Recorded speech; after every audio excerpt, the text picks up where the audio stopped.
अगर हम लोग बात करते हैं पुराने लेक्चर की, तो वहाँ पे सबसे पहले मैंने आपको बताया था कि बीएलडीसी मोटर क्या होती है। हमने देखा था कि बीएलडीसी मोटर जो थी, पीएमडीसी मोटर को कैसे मॉडिफाई करके हमने बीएलडीसी बनाया, और ब्रशलेस मतलब क्या है आखिर ब्रशलेस होने का, ये सारी चीज़ें सीखी।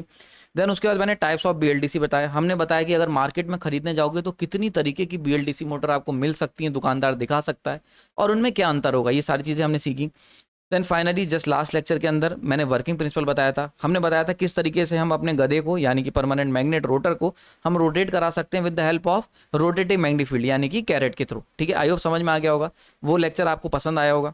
खैर, इस लेक्चर के अंदर हम लोग आगे चलेंगे और देखेंगे कि बीएलडीसी मोटर के अंदर और क्या क्या चीज़ें सीखने वाली हैं, थोड़ा सा और डेप्थ में जाएंगे, और एक इंपॉर्टेंट पार्ट इलेक्ट्रॉनिक कम्युनिकेशन की तरफ धीरे धीरे बढ़ रहे हैं हम लोग इस सीरीज़ के अंदर।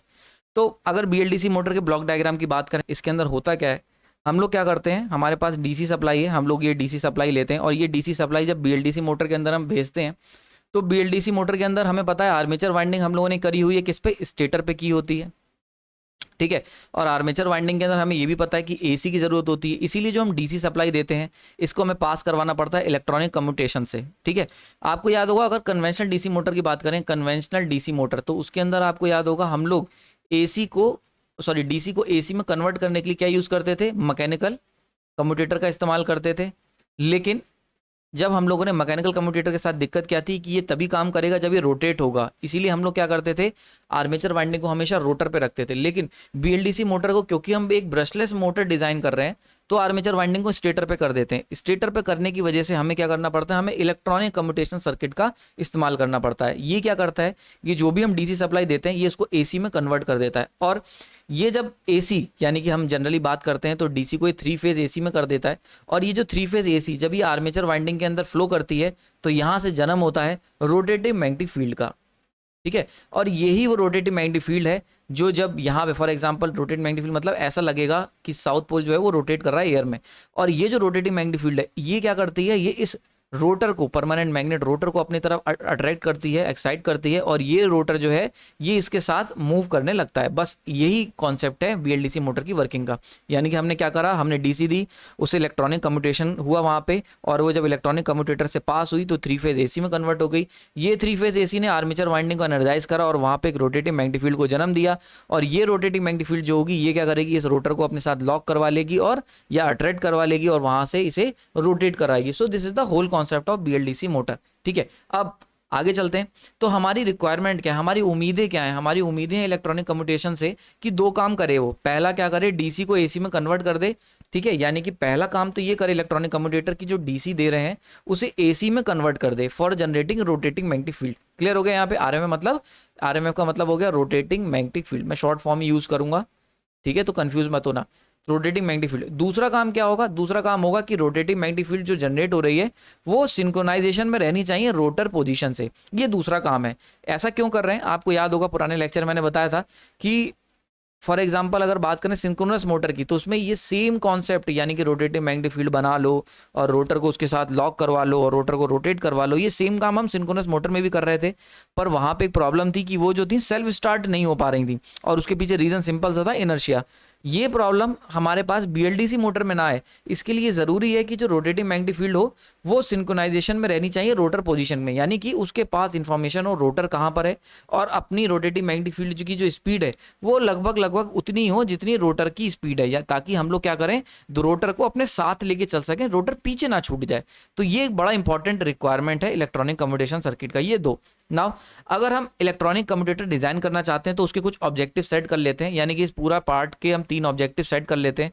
यानी कि जो भी मैं इलेक्ट्रॉनिक कम्यूटेटर बनाऊंगा उसमें 3 चीजें फुलफिल होनी चाहिए। सबसे पहली वो क्या करे, 3 फेज को जनरेट करे। नाउ अब क्या, अभी हमने पीछे देखा कि हमारे पास एक रोटेटिंग मैग्नेटिक फील्ड आ जाएगी। मैंने अभी आपको पीछे क्या कहा, अगर 3 फेज एसी सप्लाई देते हो तो वहां से क्या होगा, एक रोटेटिव मैग्नेटिक फील्ड जन्म हो जाएगी। नाउ इस पूरी सीरीज का यानी कि ये पूरा लेक्चर जो है इसका 3 ऑब्जेक्टिव हो सकते हैं इस पूरे पार्ट के। पहला ऑब्जेक्टिव ये है कि हम पहले एनालाइज करेंगे कि क्या सही में 3 फेज सप्लाई देने पर रोटेटिव मैग्नेटिक फील्ड जनरेट होती है, कि किस तरीके से जनरेट होती है, इसको सीखेंगे। बड़ा इंपॉर्टेंट पार्ट है ये। यहाँ पे मैं आपको बताऊंगा कि how rotative magnetic field develops when we give 3 phase balance supply to the stator. Clear हो रहा है यहाँ पे। ओके ना। इसके बाद एक बार अगर ये पता चल गया, अगर हमें ये बात कंफर्म हो गई कि 3 फेज एसी देने पे रोटेटिंग मैग्नेटिक फील्ड आती है, तो हम लोग क्या करेंगे, हम लोग अपने इन्वर्टर के स्विच ऑन और स्विच ऑफ करके इन्वर्टर के थ्रू क्या करेंगे, 3 फेज सप्लाई को जनरेट कर लेंगे। क्लियर हो रहा है यहाँ पे। तो सबसे पहले हम ये चेक करेंगे कि क्या सही में 3 फेज सप्लाई देने पर रोटेटिंग मैग्नेटिक फील्ड आती है, और अगर ये बात प्रूफ हो गई तो हम क्या करेंगे, अपने इन्वर्टर को डिजाइन करेंगे, इन्वर्टर की स्विच जो होंगे उनको हम ऑपरेट करेंगे ऑन ऑफ करके, ताकि हम 3 फेज सप्लाई को जनरेट कर सकें। एंड फाइनली हम लोग तीसरा ऑब्जेक्टिव, फिर इन दोनों, जब ये दोनों ऑब्जेक्टिव पूरे हो जाएंगे, देन हम लोग तीसरे ऑब्जेक्टिव की तरफ जाएंगे और अपने बीएलडीसी मोटर को सेल्फ स्टार्ट बनाएंगे। यानी कि उसकी जो स्विचिंग पैटर्न होगा उसे इस तरीके से करेंगे ताकि रोटेटिंग मैग्नेटिक फील्ड सिंक्रोनाइज रहे विद द रोटर पोजीशन। तो ये तीनों चीजें हमें चेक करनी है। इसको, ये पूरी जो पर्टिकुलर पार्ट यहाँ पे मैं डिस्कस करने वाला हूँ, यानी कि इलेक्ट्रॉनिक कम्यूटेटर, उसको मैंने 2 पार्ट में बनाया है। पहला पार्ट आज हम लोग देखेंगे इसके अंदर की किस तरीके से 3 फेज सप्लाई से रोटेटिंग मैग्नेटिक फील्ड जन्म होता है, रोटेटिंग मैग्नेटिक फील्ड का। तो चलिए शुरू करते हैं। मेरा नाम प्रांजल है और इस पर्टिकुलर पार्ट के अंदर हम लोग बात करने वाले हैं कि कैसे रोटेटिंग मैग्नेटिक फील्ड पिक्चर में आती है जब हम लोग 3 फेज बैलेंस सप्लाई किसी स्टेटर की आर्मेचर वाइंडिंग को देते हैं। चलिए शुरू करते हैं। तो अगर हम बात करते हैं 3 फेज वाइंडिंग की, तो 3 फेज वाइंडिंग मैंने कुछ इस तरीके से की हुई है। बहुत बार हम लोगों ने इसको डिस्कस करा है जब सिंक्रोनस मोटर पढ़ रहे थे, सिंक्रोनस जनरेटर पढ़ रहे थे। तो यहाँ पे हमने क्या करा है, स्टेटर के ऊपर जो आर्मेचर वाइंडिंग है उसको 3 फेज में पार्ट डिवाइड कर दिया है। फर्स्ट है phase 1, this is phase 2 and this is phase 3। Okay now यहाँ पे मैंने लिखा हुआ है मेन साइड। इसका क्या मतलब हुआ, तो भाई देखो, कोई भी अगर वाइंडिंग करते हो तो उसकी 2 कॉइल साइड होती हैं। जैसे एक कॉइल है तो इसकी एक कॉइल साइड 1 होती है, एक कॉइल साइड 2 होती है। तो ये जो मेन वाइंडिंग है, मतलब कॉइल साइड 1 की बात कर रहा हूँ, this is your main side. ठीक है, तो यहाँ पे कॉइल साइड 1 है। अगर ये साइड तुम्हारी कॉइल साइड 1 है तो ये वाली कॉइल साइड 2 होगी, यानी कि यहाँ से कंडक्टर निकल के यहाँ पे एंटर कर रहा होगा। क्लियर हो रहा है इस तरीके से। ऐसी अगर ये वाली बात कर ले, दिस इज योर फेज 2, तो ये मेन साइड है, तो दिस इज कॉइल साइड 1, तो यहाँ से कंडक्टर निकल के यहाँ पे एंटर कर रहा होगा, this is coil side 2 of phase 2। Clear हो रहा है। इसी तरीके से यहाँ पे देख सकते हैं, दिस इज योर, अगेन यहाँ पे देखो ये है तुम्हारी फेज 3 की मेन कॉइल साइड, तो यहाँ से कॉइल निकल के एंटर कर रही होगी इस पॉइंट पे। ठीक है, तो आई होप समझ में आ रहा होगा किस तरीके से 3 फेज वाइंडिंग हमने स्टेटर के की हुई है। आगे चलते हैं। नाउ अब रोटेटिंग मैग्नेटिक फील्ड कैसे बन रही है, इसको सीखने के लिए हम लोग क्या करते हैं, 3 फेज एसी सप्लाई जो हमने दी हुई है, बैलेंस 3 फेज एसी। बैलेंस का मतलब तीनों फेज 120 डिग्री के फेज एंगल पे डिफर कर रहे हैं, यानी कि इन दोनों के बीच में एक 120 एंगल का फेज डिफरेंस है, वो आपके सामने है। अगर मैं ऐसी सप्लाई दे रहा हूँ ना, अगर इससे रोटेटिंग मैग्नेटिक फील्ड जन्म लेगी कि नहीं, इसके लिए हम लोग क्या करते हैं, हम लोग इस पूरी वेव फॉर्म को 60-60 डिग्री के छोटे छोटे इंटरवल में तोड़ ले रहे हैं। तो पहला हम यहाँ से शुरू करते हैं, पोजीशन 1 से लेके स्टार्ट करते हैं। तो पोजीशन 2 जो आएगी वो 60 डिग्री। तो देखो 60-60 के मैंने क्या करा है, ये छोटे छोटे इंटरवल में तोड़ लिया है। और अब 60-60 के इंटरवल पे हम देखेंगे कि क्या हर इंटरवल के बाद क्या फील्ड जो बन रही है इन 3 फेज एसी सप्लाई से, वो रोटेट कर भी रही है कि नहीं। तो इसलिए हमने क्या करेंगे, हम पूरा जो लेक्चर होने वाला है हम उसमें एनालाइज करने वाले हैं, इसलिए बड़े ध्यान से समझना। हम क्या करने वाले हैं, हम ये जो 3 फेज वेव फॉर्म है इसको 60-60 के इंटरवल पे तोड़ लिया है, और हर एक इंटरवल पे हम देखेंगे कि उस पर्टिकुलर इंस्टेंट पे, यानी कि जैसे फॉर एग्जाम्पल फर्स्ट पे नॉर्थ पोल कहाँ पर है, सेकेंड पे नॉर्थ पोल कहाँ पर है, थर्ड पे नॉर्थ पोल कहाँ पर है। अब अगर हमें ऐसा प्रूफ हो जाता है, यानी for example this is stator ना, अगर पहले इंस्टेंट पे नॉर्थ पोल यहाँ पर है, दूसरे इंस्टेंट पे नॉर्थ पोल यहाँ पर है, और तीसरे इंस्टेंट पे नॉर्थ पोल यहाँ पे, तो हमें ये बात प्रूफ हो जाएगी कि यस नॉर्थ पोल रोटेट कर रहा है। आई होप समझ में आ रहा होगा। तो यही हम प्रूफ करना चाह रहे हैं। अगर ये चीज प्रूफ हो गई तो इसका मतलब क्या हो रहा है कि हमारे पास जो हम लोग जो 3 फेज एसी सप्लाई देंगे वो एक रोटेटिंग मैग्नेटिक फील्ड को बनाने में सक्सेसफुल हो रही है। ठीक है ना, अगर रूल्स की बात कर लें, सिंपल सा एक रूल फॉलो करना है, हमें क्या करना है, ट्रैक करना है पीक पॉइंट को। क्लियर हो रहा है यहाँ पे, यानी कि 3 फेज एसी सप्लाई से क्या रोटेटिंग मैग्नेटिक फील्ड जन्म ले सकती कि नहीं, ऐसा करने के लिए आपको केवल पीक पॉइंट को ट्रैक करना है। तो अगर पॉजिटिव पीक बन रही है तो उसे नॉर्थ पोल मान लेना, नेगेटिव पीक बन रही है तो उसे साउथ पोल। इसका रिवर्स भी कर सकते हो, जो भी आपको जैसा सही लगे। मेरा लेक्चर देख रहे हो, मैं पॉजिटिव पीक को नॉर्थ ले रहा हूँ और नेगेटिव पीक को साउथ ले रहा हूँ। क्लियर हो गया। तो फॉर एग्जाम्पल अब देखो ये समझ में आ गया, ये रूल्स हैं। एक सिंगल सा रूल मैंने आपको बताया है, इस सिंपल सा रूल आपको लेके चलना है और इससे हम पूरा सब कुछ समझेंगे। तो रूल समझ में आ गया होगा। तो सबसे पहले अगर पोजीशन 1 की बात कर लेते हैं, यहाँ पे देखो पोजीशन 1 ना, फेज हमारे पास पता है हमें, फेज A B C। नीला वाला जो देख रहे हो फेज 1 है, ब्राउन वाला देख रहे हो फेज 2 है, और रेड वाला जो देख रहे हो वो है फेज 3। आई होप ये समझ में आ रही होगी, फेज क्लियर हो रहे होंगे, कोई डाउट नहीं होना चाहिए ना। शुरू करते हैं। तो सबसे पहले पॉइंट 1 की बात कर लेते हैं। तो फर्स्ट पोजीशन पे पीक कौन सी मिल रही है हमें, एक पीक मिल रही है। कौन सी है ये मिल रही है फेज 1 की। तो फेज 1 पे पीक मिल रही है। अब कौन सी पीक मिल रही है, पॉजिटिव पीक। तो पॉजिटिव पीक मतलब नॉर्थ पोल। क्लियर हो गया यहाँ पे। तो फर्स्ट पोजीशन पे नॉर्थ पोल बन रहा है फेज 1 में। क्लियर हो गया। ओके तो इसको मैं लिख लेता हूँ शॉर्ट फॉर्म में N1। N1 का क्या मतलब हुआ कि पोजीशन 1 के ऊपर हमें क्या मिल रहा है, नॉर्थ पोल बन रहा है। N1 का मतलब हो गया नॉर्थ पोल बन रहा है, और कौन से फेज में, फेज 1 में, यानी कि पहला फेज जो तुमने दिया हुआ है फेज ए में। क्लियर हो गया, यानी कि फेज ए के अंदर नॉर्थ पोल बन रहा है ना। अब सेकंड पोजीशन पे बात करते हैं। सेकंड पोजीशन, तो देखो सेकंड पोजीशन में देखो पीक कहाँ बन रहा है, तो सेकंड पोजीशन पे हमें एक नेगेटिव पीक मिल रही है। नेगेटिव पीक दिख रहा है यहाँ पे, नेगेटिव पीक मतलब साउथ। तो सेकंड पोजीशन पे हमें साउथ पोल मिल रहा है, नेगेटिव पीक मिल रही है यानी कि साउथ पोल।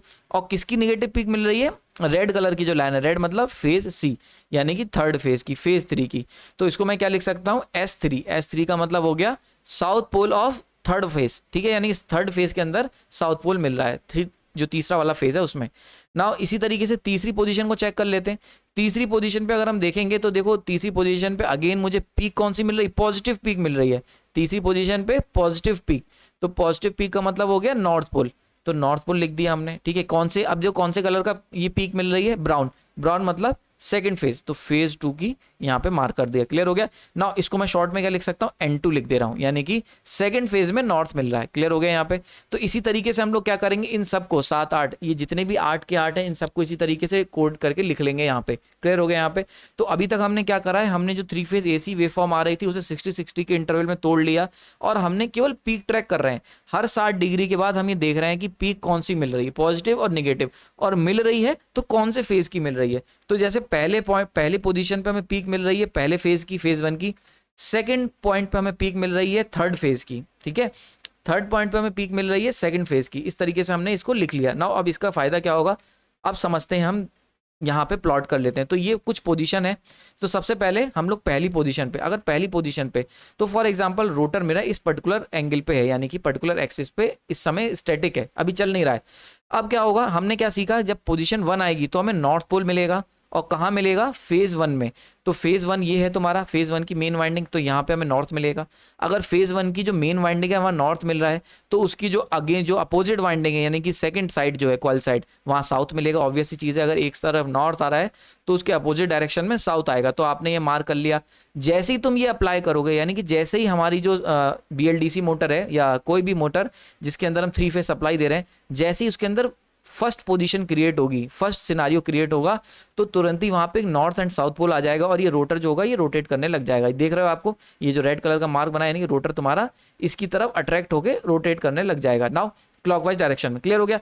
नाउ अब 60 डिग्री के आगे चलते हैं। 60 डिग्री बाद, यानी कि 60 डिग्री के इंटरवल के बाद, जब 60 डिग्री के बाद चलेंगे तो हम सेकंड पोजीशन पे आ जाएंगे। सेकंड पोजीशन पे अभी हमने पीछे क्या देखा था, सेकंड पोजीशन पे हमें मिल रहा था S3, यानी कि S3 का मतलब क्या हुआ, S3 का मतलब हो गया थर्ड फेज। थर्ड फेज में साउथ मिल रहा है। 3 का मतलब हो गया थर्ड फेज, तीसरा फेज, और इसमें क्या मिल रहा है, साउथ मिल रहा है। तो तीसरे फेज के अंदर हमें क्या मिल रहा है, साउथ मिल रहा है मेन वाइंडिंग पे। अगर यहाँ साउथ मिल रहा है तो इसके अपोजिट, यानी कि ये क्या है, दूसरी कॉइल साइड है, यहाँ क्या मिलेगा, नॉर्थ मिलेगा।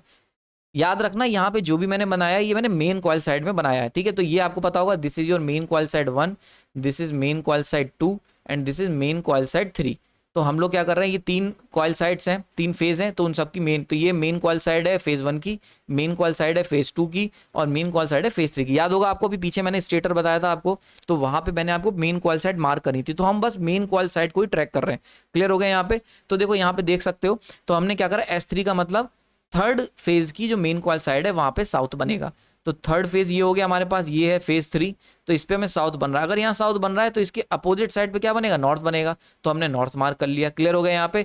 तो अब देखो बड़ा इंपॉर्टेंट, नॉर्थ पहले यहाँ पे था 0 पे, ठीक। अब देखो नॉर्थ क्या हुआ है, 60 डिग्री यहाँ पे शिफ्ट कर गया है, ठीक है। तो नॉर्थ क्या हुआ, क्लॉकवाइज घूम गया, यानी कि जैसे ही हमारी जो 3 फेज AC सप्लाई है वो 60 डिग्री शिफ्ट करेगी। 60 डिग्री जैसे हम मूव करेंगे 3 फेज AC सप्लाई में, तो नॉर्थ पोल जो बन रहा था वो भी 60 डिग्री शिफ्ट कर जाएगा ना। अब तीसरी कंडीशन की देखो, हो सकता है ऐसा, यहाँ पे जो मैंने आपको बताया अभी, ये एक केस हो गया, लेकिन इससे भी प्रूफ नहीं हुआ है कि रोटेट सही में 360 डिग्री रोटेट हो रहा है नॉर्थ पोल। तो अभी हम आगे और केस देखते हैं ना, तीसरे केस की ना। अब हम लोग क्या करते हैं, अपनी जो 3 फेज AC सप्लाई उसे 60 डिग्री और आगे बढ़ाते हैं पॉइंट ऑफ ऑब्जर्वेशन को।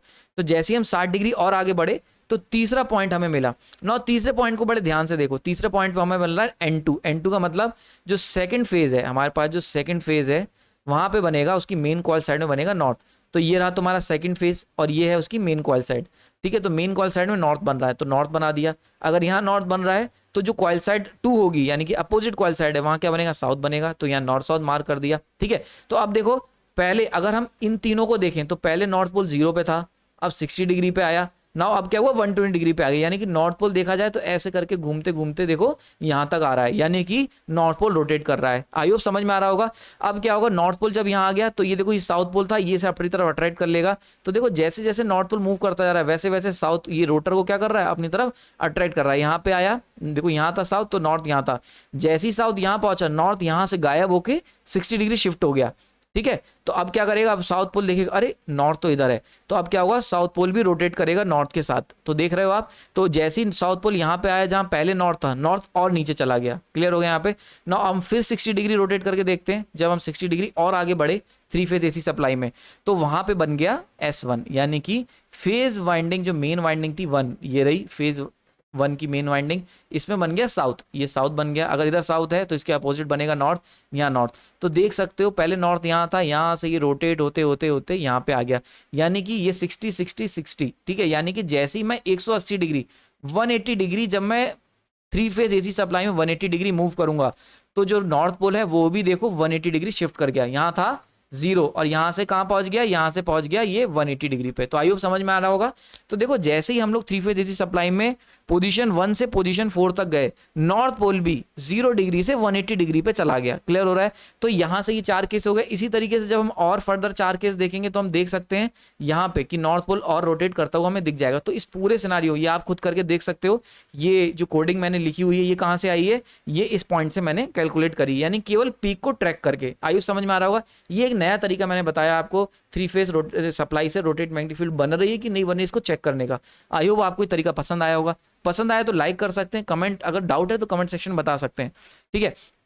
तो हमने यहाँ ये क्या देखा, हमने देखा कि जैसे जैसे मैं 60 डिग्री मूव कर रहा था, यानी कि जैसे जैसे हम 3 फेज सप्लाई में 60 डिग्री आगे आगे शिफ्ट होते जा रहे थे, वैसे वैसे जो रोटेटिंग मैग्नेटिक फील्ड है वो, यानी सॉरी जो मैग्नेटिक फील्ड है स्टेटर की, वो भी रोटेट करती जा रही है 60 डिग्री। और यहाँ से हम ये बात कह सकते हैं कि 3 फेज सप्लाई जो है वो एक रोटेटिंग मैग्नेटिक फील्ड को जन्म देगी। तो आई होप आपको समझ में आया होगा किस तरीके से रोटेट मैग्नेटिक फील्ड बन रही है।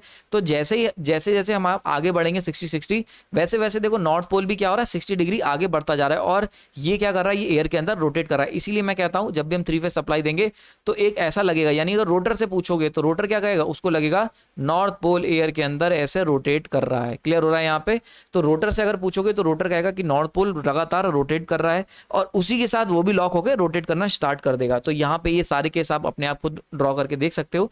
4 केस मैंने बता दिए। क्लियर। तो यहाँ से ये चीज क्लियर हो गई कि जब भी हम 3 फेज एसी सप्लाई देंगे तो एक रोटेटिंग मैग्नेटिक फील्ड जन्म होगा यहाँ से। ठीक है, आई होप समझ में आ रहा होगा। तो यानी कि पहला ऑब्जेक्टिव मैंने पूरा कर लिया है। हमने ये देख लिया कि किस तरीके से 3 फेज सप्लाई, अगर हम 3 फेज सप्लाई देंगे तो उससे एक रोटेटिंग मैग्नेटिक फील्ड का जन्म होगा। अगर इसमें कोई डाउट है तो कमेंट सेक्शन बता सकते हैं। नाउ अब यानी कि ये चीज प्रूफ हो गई कि 3 फेज एसी सप्लाई देने पे कौन सी एसी सप्लाई बैलेंस्ड है। बैलेंस का याद रखना, बैलेंस का मतलब क्या होता है, बैलेंस का मतलब 120 डिग्री फेज अपार्ट। अगर 120 डिग्री का फेज अपार्ट है तो यहां से हमें रोटेटिव मैग्नेटिक फील्ड जन्म हो रही है। ये चीज क्लियर हो गया। तो अगर हम लोग बीएलडीसी मोटर के अंदर रोटेटिव मैग्नेटिक फील्ड जन्म बनाना चाहते हैं डीसी से, तो हमें क्या करना पड़ेगा, हमें इन्वर्टर का इस्तेमाल करना पड़ेगा और इन्वर्टर के जो स्विचेस हैं उन्हें इस तरीके से ऑन ऑफ करना पड़ेगा कि ये सेम 3 फेज सप्लाई को जनरेट कर सकें। यानी कि अगर हम इन्वर्टर की मदद से 3 फेज एसी सप्लाई जनरेट कर पाए तो वहां पे क्या होगा, वहां पे भी एक रोटेटिव मैग्नेटिक फील्ड आ जाएगी। तो ये कैसे करेंगे इसको हम देखेंगे नेक्स्ट लेक्चर में। आई होप लेक्चर को पसंद आया होगा। नेक्स्ट लेक्चर बड़ा इंपॉर्टेंट होने वाला है। वहां पे हम लोग इलेक्ट्रॉनिक कम्युनिकेशन के बारे में बात करेंगे और सीखेंगे किस तरीके से इन्वर्टर का हम स्विचिंग को कंट्रोल करके एक रोटेटिव मैग्नेटिक फील्ड और 3 फेज सप्लाई को जनरेट कर सकते हैं। इस पूरे पार्ट के अंदर मैंने आपको बताया कि किस तरीके से रोटेटिव मैग्नेटिक फील्ड जन्म लेती है जब हम 3 फेज बैलेंस एसी सप्लाई आपको देते हैं। आई होप लेक्चर पसंद आया होगा। एक अलग अप्रोच मैंने यहाँ पे ली है, काफ़ी मेहनत करी है। अगर फिर भी कोई डाउट है बता सकते हैं। अगर आपको रोटेटिव मैग्नेटिक फील्ड में किसी भी तरीके का दिक्कत आ रही है तो वो भी यहाँ कमेंट सेक्शन बता सकते हैं। आपने अपने कीमती समय दिया उसके लिए धन्यवाद।